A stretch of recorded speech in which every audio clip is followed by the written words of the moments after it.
Great. All right, Jules, here we go. So we are ready. Five, four, three, two, and one. All right, folks, welcome back to the podcast. Super excited to have as my guest today, Jules Taylor Shore. Jules, welcome. Thanks for having me. I'm so thrilled to be here. Awesome. So, Jules is a therapist, author, teacher, and mom who's creating spaces where people can move into more self compassion, self trust, empowerment, and integrity. She regularly teaches and speaks to people from all over the world and translates new understandings in neurobiology into practices that can support brain change. She's the author of Setting Boundaries That Stick: How Neurobiology Can Help You Rewire Your Brain to Feel Safe, Connected, and Empowered. Jewel, welcome to the podcast. Thanks so much. It's You're great to welcome. be here. And thanks to everybody listening. Yeah, Time is our awesome. most precious resource, right? You are True that. gifting me with your time. So cheers, everybody.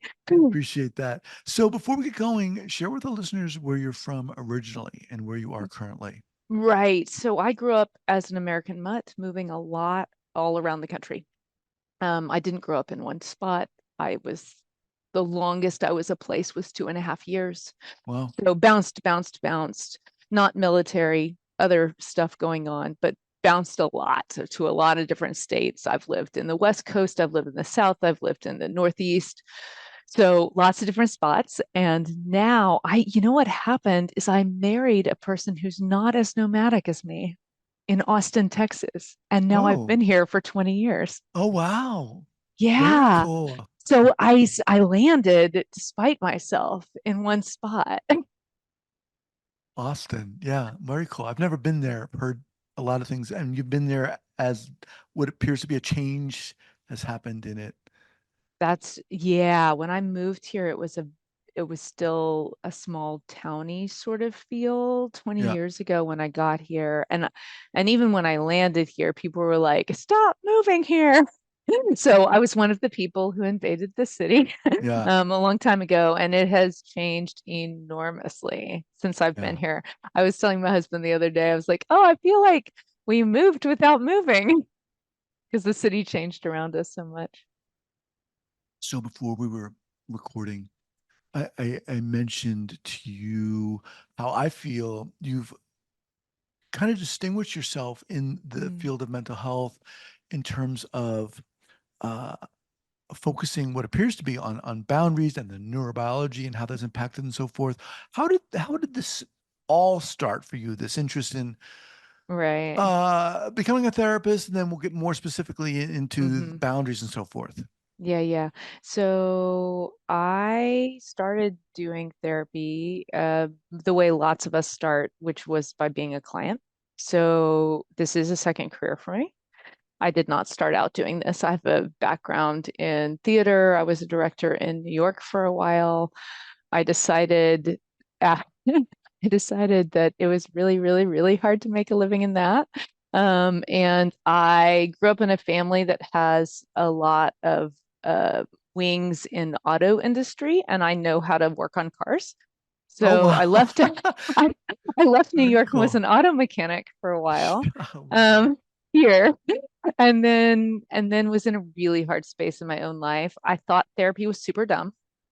I was not ever going to do it and ended up in desperation because I was so helpless and hopeless in that moment in my life. I did not know what else to do. Um, I did sometimes walk out of my therapist's office telling him, "This is dumb and I'm not doing it anymore." And then I would keep showing up the next week. Um, I'm one of those. I'm one of your toughest clients, y'all.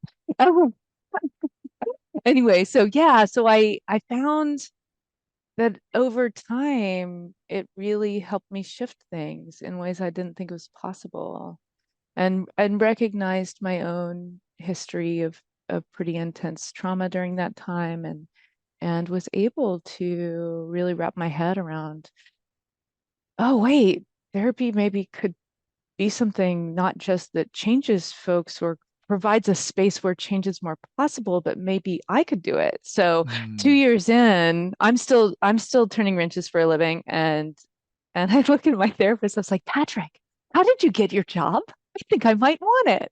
And he told me about going to grad school, what you had to do, and I applied and I got in a couple places, and one of them was here in Austin. And so I ended up going to grad school.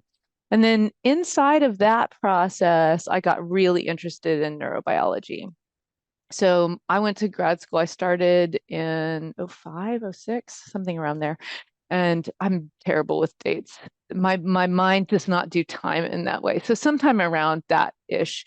And back then, or I don't know, maybe it was a pocket in time, or maybe it was my university that I was going to. There were no classes on the brain, Mm. which as a mechanic struck me as super weird because I would never ask one of my guys to work on a brake system if they didn't understand how brakes worked.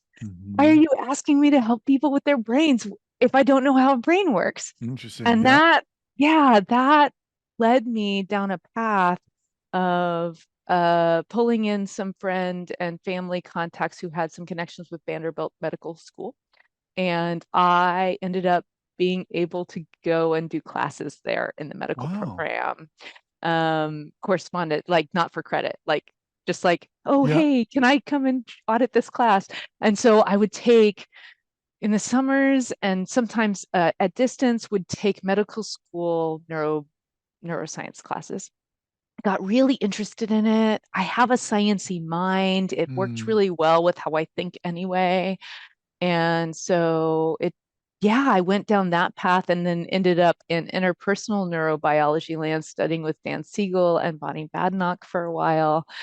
And all of that helped me see how the different techniques we were doing were working. It Hmm. made it more clear to me, oh, what is it that's changing brains? And so then I ended up really specializing in neurobiology, interpersonal neurobiology in particular, and wanting to help synthesize all this information so that we could help clinicians not have to learn the entire brain, Hmm.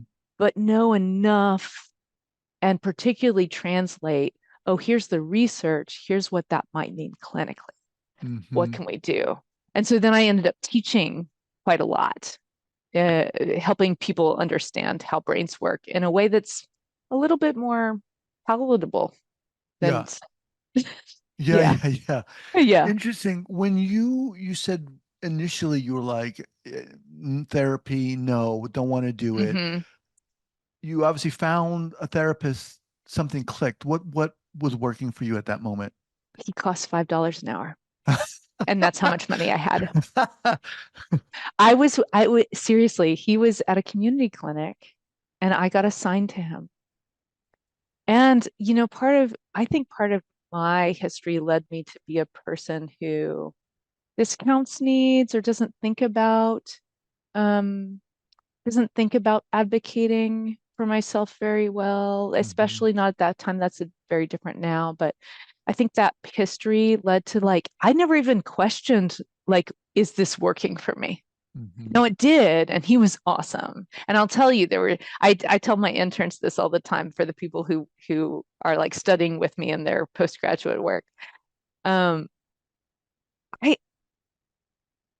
I can look back now that I have quite a lot of trauma training under my belt. I can look back and go, oh yeah, he didn't actually know that much about trauma training.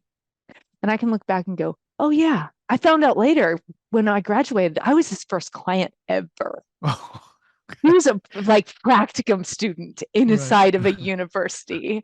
I must have blown his mind, poor sweetie. Um, so, he's doing his practicum and internship work, and I'm seeing him. He was a brand new therapist, and I think there were two things that made our work really, really helpful. I was in a domestic violence relationship at that time and kept moving out and going back into it and moving out and going back into it. And he managed whatever he had to do on the inside, he managed not to judge me for that. Well, And that was huge. I think that was a big piece of our work together was to be in an environment where I could be honest about what was happening in my life, but not have that kind of Mm-hmm. shamed, like, what are you doing? Isn't this wrong? Isn't this not healthy Mm-hmm. on How me? come you're not leaving? How come you're not leaving? I Right. think he did that really well. Well. And I think he genuinely cared about my well-being at the same time.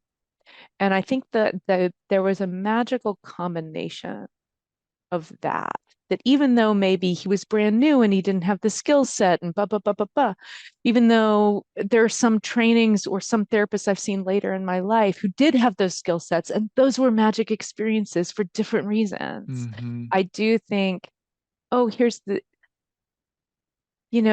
don't judge people and care, and you'll go a long way. Mm-hmm. Right. That's Right. in Right. helping someone find their way out of really hard spaces. Right. Really interesting. Hmm. So I'm curious about this. Obviously, your what appears to be a passion for neurobiology and s- boundaries and empowerment. How does all Wait, this what's invented into that? how does Here's this what was mix? right. Here's what was happening is I was just helping my clients face hard realities. I'm a couples therapist, I'm a trauma specialist. Half of my clients are couples who have complex trauma histories, right? So I was just helping them face hard stuff that is reality in our life that we're not going to get away from. Oh, you could take one piece of stimulus from the outside. You could take one thing that happens, and five people see it and they have five different emotional responses to it. Of course they do. Brains are different because we all live Mhm. into our histories and we have different DNA that made each brain its own little unique combination. And I'm never going to be able to change that. And you Mhm. all trying to get that to change to make people feel more same as you in order to feel safe is never going to work because they're not same as you. And what if that's okay? Can we build safety while we recognize that? That's how the psychological boundary was born. So I started looking into, oh, what parts of the brain are actually guessing what's happening in other people's minds? Those parts of the brain, so that's the mentalization neural network. Oh, that's a spread out network, but its hub is in the superior temporal sulcus and the temporoparietal junction, which is kind of deep in the brain. Oh, what language does that part of the brain speak? It speaks image and metaphor, by the way.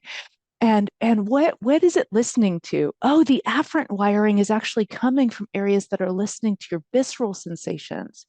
Oh, wait. So that means that the network in your brain that's guessing really fast, it's got a super fast processing speed, 8 to a 12th of a second. It's guessing really quick what's happening in somebody else, and it's listening to your belly and heart to do it. And it's speaking to you in image and metaphor to let you know what's actually up with them. Oh, and then it's happening so fast, you're not putting a pause between that guess and believing that guess to be true. And so that one came out of that. Or here's another hard reality. I want to live in my value system, Mhm. but my lower brain works at such speed and my triggers happen so fast that sometimes I'm behaving in ways that don't match my value system. What do we do with that? Containing boundary was born. How do we help utilize the neurobiology of compassion, the speed of the basal ganglia, the moral reasoning and quick access of the prefrontal cortex and tie them together in both a bottom and up and top Mhm. down process simultaneously? Oh, could you create a practice that activates that so that you can support yourself well, even in triggered moments, even in really reactive moments, even in really hard moments, so that you can put a pause between what you feel and what you do?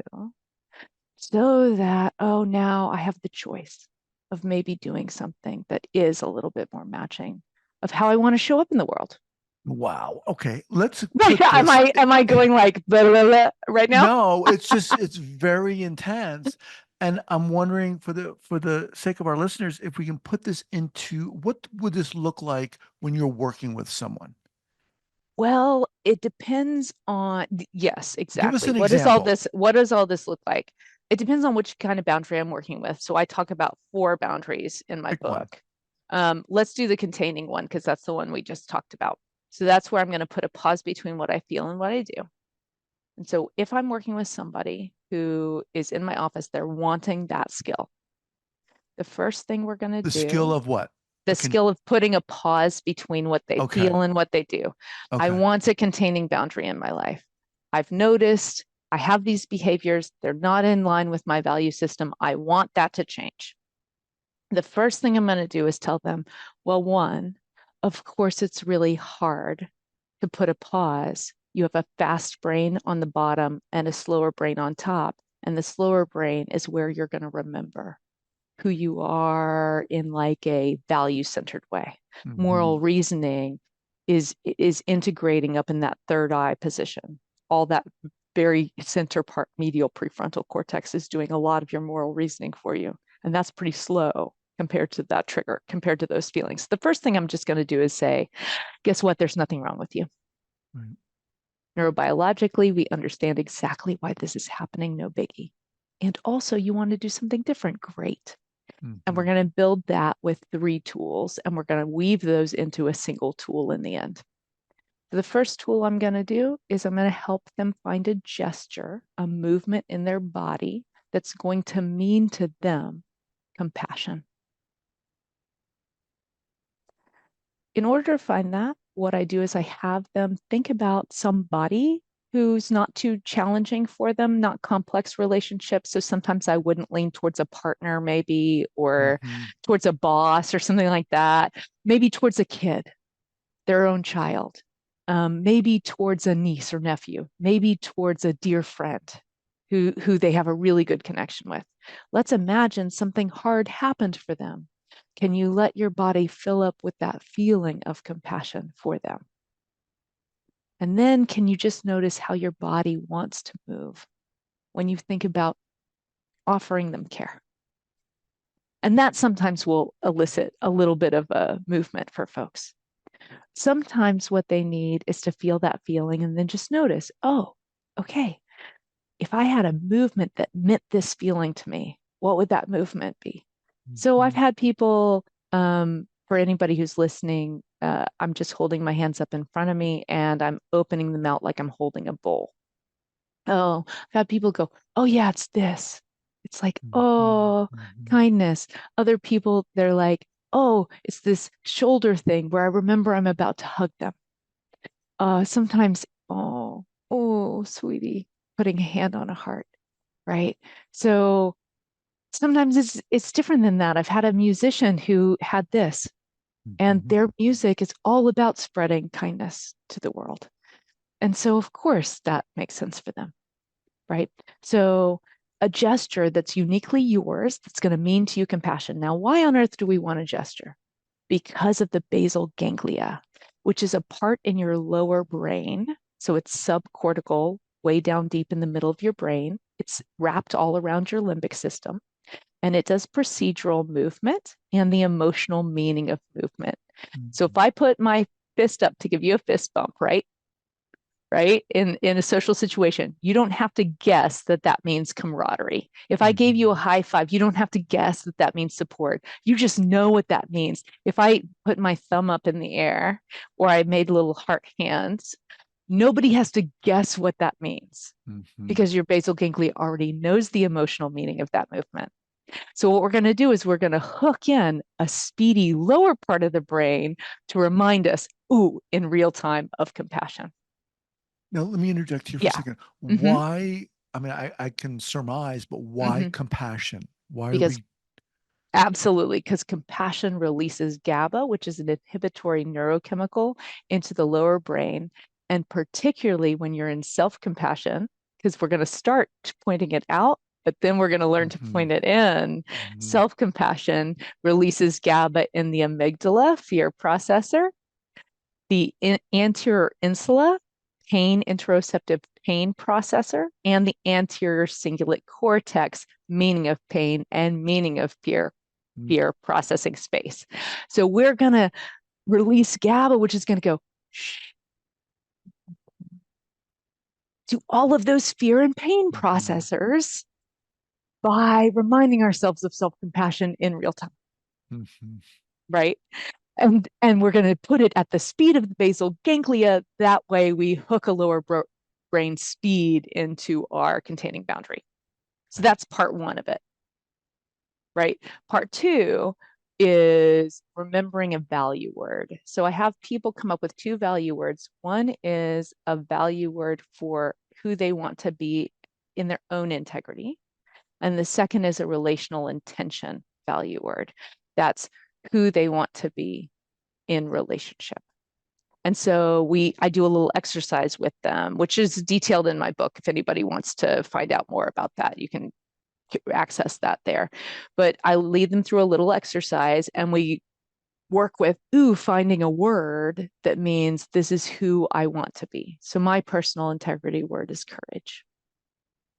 And what I noticed when I was doing my exercise, where I pictured myself in a really good moment and I'm trying to describe, oh, who is that person? What is that person like? What are they doing that's so great? And Mhm. I noticed that everything I was describing, it had to have courage as part of it. So courage is the word that reminds me to step into my value system, right? So we do that exercise, and then the third piece is relational intention word. So that's where I have somebody come up with an example of themselves showing up well with someone they don't know very well, someone who's under them in a power dynamic. So if you're a therapist, like a client, or maybe Mhm. a parent, like a child, somebody who's dependent on you in a power down sort of situation, and then someone who's a peer.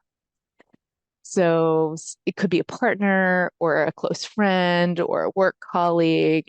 Oh, in all three of these scenarios, I showed up really, really well. Is there a small word or phrase that could remind you of what was the same about each one of those scenarios? Because each one of those scenarios, you showed up with great relational intention. I bet there's something in common with Mm. all of them. So these are the ways I help clients find their words. So my word is kindness. And so then I practice hooking that all together. So my gesture is a hand on heart. That reminds me of the compassion. And I remind myself who I am, courage, how I want to be with others, kindness. And there, in a moment, now I could get, oh, there's, for Mhm. example, like earlier today, I had a moment with my husband. My sweet family has moved recently inside of Austin to a fixer-upper, and we are having some challenging things come up, as is common with those experiences. And he was in a pretty dysregulated state a little earlier today, and everything in me wanted to jump in and manage that. And honestly, he was not doing anything to me. I could just tell he was in distress. He's freaking out a little bit. He's like muttering to himself while writing notes, looking at his phone about something and then writing something else down. And I asked him once, "Do you need any help with anything?" "No, I can't right now." He was flooded, like, okay. And everything in me wanted to go in there and manage that feeling, right? Because one of Mhm. the ways I kept myself safer when I was growing up was making sure everybody was okay around me, right? Instead of doing that, I can notice that impulse and greet it. Courage, kindness. And remember, what is it that's absolutely the kindest thing I could do for him? Is it managing him right now? No. What's the most courageous thing I could do for me? Oh, trust him that he's going to Mm. work through this and we're going to come together in a minute and everything's going to be okay. That's me living into my value system. That I really do believe that everybody, whatever you're thinking and feeling, is just you becoming you through time. I shouldn't mess with that. And I Mhm. can remember that in this moment. And then I went and played spoons, the card game with my kid. And later on, we came back together and worked through that moment. And he was able then to tell me what was going on in him. Right. And again, I enter that conversation, courage, kindness, Mhm. so that I can add some regulation to my low brain so I don't just act from it. Right. Right. So I use all Wow. these practices in my own life. Yeah. Well, geez, I'm just hearing an incredible amount, like an invitation to slow down, Mm-hmm. self-awareness. Mm-hmm. This whole process is just feels like an invitation to, uh, you know, imagine or think about how we can have, for example, compassion for someone else to in turn have it for ourselves. And Yes, it seems like so easy. it is actually You way have it for easier. someone else, but I can't have compassion for myself. Are you Of joking? course. And you know what's funny? Neurobiologically, they're actually the same network. It's just pointed Mm. a different direction. So don't worry about it. Just turn it on towards somebody else and then work at pointing it towards you. You'll get it over time, little bit by little bit. I mean, do you feel like let's pull out a little bit here and Hmm. appreciate you going into detail about that. Yeah. So look at, you talked about interns you're working with. When you look at the state of education for therapists right now, Hmm. do you see that this neurobiology being covered presently now in in the culture of therapists and so forth? A tiny bit more than it was when I went to school, but not by a lot. Why is it So important?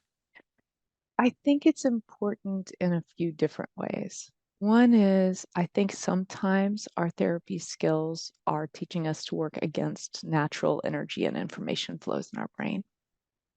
And I don't want us to do that. Well, I want us to work say more with. about that. What do you mean by I that? want us to work with. So, like sometimes I might be taught thought stopping, for example, which is not a bad skill in several different circumstances. But if I'm really hot, Mhm. thought stopping, what I'm going to do is activate task positive networks in the brain, the frontal cortex in a more judgment assessment way than in a compassionate way. A lot of the time, when I might use this skill, I might use it in a way that actually activates harshness Mm. towards me, like, stop it already. Huh! You can feel Hmm. that energy. Well, that will give you a wonky uh, outcome because I say wonky because it's nuanced, it's complicated. One is it's probably actually going to work right there in the moment. That's probably true. A lot of times, not 100% of the time, but a lot of times, you know what? You're going to get positive feedback that that thing you just did was a success. And I don't want to discount that. And I don't want to discount the importance of having something like that in your toolbox sometimes. Right. And there's no intervention we're going to do that doesn't have both cost and benefit, right? So we've talked about the benefit. Oh, it can be fast acting. Oh, you can get feedback in the moment that oh, big move you just did, it did create a stop. Good for you. Awesome. Great. Here's the only downside though, is you add excitatory neurochemicals to the brain when you're doing assessment in a judgy way. When you are Hmm. harsh towards yourself, what you are doing is lighting your lower brain on fire. And I want people to know that so that if that's their choice, great, I trust you. Go forward and make your choice. And also, don't think it's cost free, this Right. kind of thing. And I think some of the nuances of how our interventions might be working with the brain is lost when we Hmm. don't understand the neurobiology at least a little bit. And I don't think we all need to become neuroscientists. I'm certainly not. Um, and I think insights into this can help us all be really creative in some of the interventions we're even creating ourselves. If I Hmm. hadn't looked at the mentalization neural network and understood it was listening to the belly and heart and speaking image, it's in a part of the brain just speaks image more. I couldn't have created the intervention I used to help people do a psychological boundary. So I think sometimes understanding these neurobiology pieces can help us creatively invent new interventions and test them out. And really, I do mean really test them out. I mean, do an outcome study on your own work Hmm. and see, is it actually helpful to people? And if so, oh great, look at you. You learned to work with your own brain and help people work with their own brains really well. So one is around like, are our interventions working? Do we really understand as well as we can? Because neurobiology is still really new. So, as soon as we learn something, we then learn something that disproves the thing we thought we Right. just understood. So let's not get away from ourselves. Let's keep in correct humility around where we actually are. And I think these insights can help us create wonderful interventions. Another piece is I think it can help us as clinicians create a container for ourselves that holds us really well. Oh, of course it makes sense this person is acting impulsively. Their lower brain is fast. There's Hmm. nothing, I don't have to judge that. I don't have to think there's something wrong with them. I think we can create a really judgment free of coarseness container for Hmm. folks. And then the other piece I think is that understanding a little bit of neurobiology can help people buy into therapy a little bit easier. It certainly helped me. I mean, I went into this field thinking this is a bunch of woo-woo BS, right? And and the more I've gone into neurobiology, the more I understand all those woo-woo BS interventions are the ones that work best, by the way. But I needed that education to know. And as a Right. client, that was really helpful for me. Just like as a clinician, it's really helpful for me. That's a piece of it. And I also think psychoeducation around this stuff can start taking some of the shame out. Hmm. So I think we've been taught that we're supposed to show up without the brains that we actually have. Oh, and my heart. It hurts so much when I think about like how much culturally we've been taught to judge ourselves. Yeah.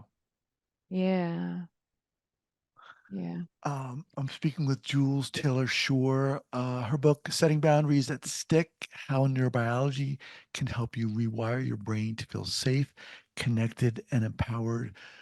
Yeah, as you were talking, I was thinking to myself how we can let ourselves off the hook when we're aware of certain ways our brain's working. Like, Hmm. oh, okay, and that can really we can feel absolved from uh, feeling like we're the cause, Yeah, just let us off the hook some. Um, yeah. And in a nuanced way, right? I can let go of the judgment and still do a thing that makes it better. right, What if you could have both? right. You don't have to have harshness to change. In fact, compassion is if you lean into Kristen Neff's work at all, y'all. Kristen Neff is a wonderful researcher in compassion research. And what she would say is, oh no, there's no way for any kind of long lasting change to happen without compassion. Wow, Yeah. wow. All right. What's next for you? You said you're doing a lot of teaching and I'm stuff. doing tons of teaching. So I just wrote this book. I'm letting people know about that. I run boundary workshops that are teeny tiny. I don't let more than 8 people in, so we can actually do depth work around all these boundary pieces. So I do that regularly.